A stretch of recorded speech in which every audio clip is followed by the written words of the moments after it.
ಹೃದಯ ನೋವು ಮತ್ತು ವಾಯುಭಾರವನ್ನು ಹೇಗೆ ನಿರ್ಣಯಿಸುವುದು? ಎದೆ ನೋವು. ಎದೆಯ ಮಧ್ಯದಲ್ಲಿ ನೋವು. ಹೃದಯ ನೋವು. ಎಡಭಾಗದ ನೋವು ಹೆಚ್ಚಾಗಿ ಅನಿಲವಾಗಿರುತ್ತದೆ. ಹೃದಯ ಮತ್ತು ಹೊಟ್ಟೆಯ ನಡುವೆ ಡಯಾಫ್ರಾಮ್ ಎಂಬ ಪೊರೆ ಇರುವುದರಿಂದ ಇದು ಸಂಭವಿಸುತ್ತದೆ. ನಾವು ತಡರಾತ್ರಿಯಲ್ಲಿ ತಿನ್ನುವಾಗ ಅಥವಾ ಹೆಚ್ಚು ನೀರು ಕುಡಿಯುವಾಗ ಅಥವಾ ಬಹಳಷ್ಟು ಆಹಾರವನ್ನು ಸೇವಿಸಿದಾಗ ಈ ರೀತಿಯ ಅನಿಲ ಸಂಭವಿಸುತ್ತದೆ.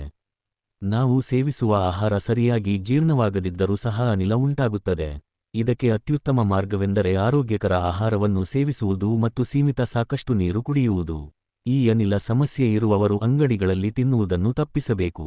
ರಾತ್ರಿ 7 ರಿಂದ 8 ರ ಸಮಯದ ಒಳಗೆ ಭೋಜನವನ್ನು ಮುಗಿಸಬೇಕು. ನೀರನ್ನು ಮಿತವಾಗಿ ಮಾತ್ರ ಕುಡಿಯಿರಿ ಮತ್ತು ಹೊಟ್ಟೆ ತುಂಬಾ ಹೆಚ್ಚು ನೀರು ಕುಡಿಯಬೇಡಿ. ಹೀಗೆ ಮಾಡುವುದರಿಂದ ಮಾತ್ರ ಅನಿಲವನ್ನು ತಪ್ಪಿಸಬಹುದು.